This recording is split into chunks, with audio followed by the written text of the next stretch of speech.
"Sorry, that didn't work quite as expected. Please try again." Australia Party Senator Fraser Anning claimed he didn't know the connection between the phrase "final solution" and Nazi Germany credit. Reuters An Australian politician was widely condemned on Wednesday after demanding a final solution to immigration and calling for a return to the White Australia policy which favoured European Christians. Queensland Senator Fraser Anning stunned lawmakers when he invoked during his maiden speech the infamous Nazi phrase used under Adolf Hitler in reference to annihilating Jewish people from Europe. He also sparked widespread opposition by calling for a ban on Muslim migrants and defending the race-based White Australia immigration policy which was in place for 7 decades from 1901.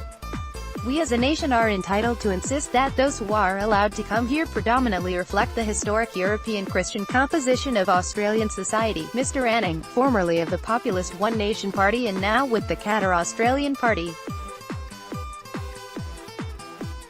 told the upper house Senate late on Tuesday. "Those who come here need to assimilate and integrate." Australia Party Senator Fraser Anning reacts in the Senate chamber at Parliament House in Canberra. Credit Reuters. He added that ethno-cultural diversity has been allowed to rise to dangerous levels in many suburbs. In direct response, self-segregation, including white flight from poorer inner urban areas, has become the norm. The Queenslander called for migration numbers to be slashed, and a ban on Muslims, justifying his call by saying they had consistently shown to be the least able to assimilate and integrate.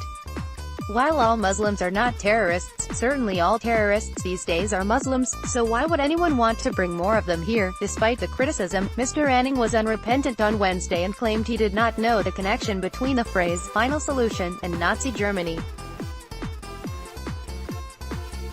"I don't regret anything. I am not going to apologize or regret anything that I say," he said.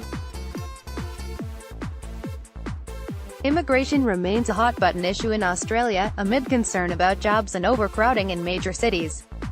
Data released last month showed migration numbers hit a 10-year low last year, with the annual intake falling by 20,000 to 162,000 as vetting procedures were tightened. Mr. Anning's comments sparked a backlash from all sides of politics, led by Prime Minister Malcolm Turnbull, who emphasised Australia was one of the most successful multicultural societies in the world. "So we condemn racism in any form," and the remarks by Senator Anning are justly condemned and rejected by us all, he said. Bill Shorten, Labour opposition leader, called the speech a low point for our parliament, while independent Senator Darren Hinch said there was hardly a group of Australians he did not offend unless you were very close to being a member of the Ku Klux Klan. Even Pauline Hanson, who runs One Nation on a platform of zero net migration and opposition to Islam, said Mr. Anning went too far. "You may have your grievances on what Fraser Anning has said, don't direct them at me," she added. "It's got nothing to do with me."